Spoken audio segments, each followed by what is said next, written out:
আজকের রাত নিয়ে। বিশেষ করে যারা যুবক ভাই রয়েছে তাদের কাছে আমি 2 হাত জোর করে বলছি যে ভাই প্লিজ, আজকের রাতে আপনারা যে 31st নাইট পালন করছেন, রাসূলুল্লাহ সাল্লাল্লাহু আলাইহি ওয়াসাল্লাম বলছেন মান তাশাব্বাহা বিকওমিন ফাহুয়া মিনহুম, যে ব্যক্তি যে জাতির অনুসরণ করবে কিয়ামতের মাঠে তার সাথে তার হাসর নাসর হবে।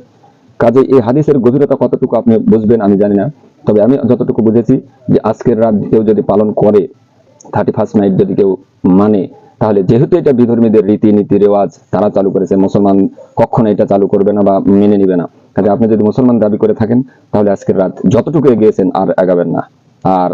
কোন ব্যক্তি ইসলামের নাম দিয়েও যদি আজকের রাতে কোরআন তেলাওয়াত করে যদি মনে করে যে আমি আজকে কোরআন তেলাওয়াত করব সারা রাত, আমি 31st নাইট পালন করব, পিকনিক খাবো, গান বাজনা কিচ্ছু করব না, কোরআন তেলাওয়াত দিয়ে যদি কোনো ব্যক্তি 31st নাইট পালন করে, যদি মনের মধ্যে এটা থাকে যে আমি 31st নাইট পালন করছি, জানুয়ারিকে বরণ করে নিচ্ছি, ওয়াল্লাহি আল্লাহর কসম এটাও দিনের মধ্যে একটি নতুন বিদআত।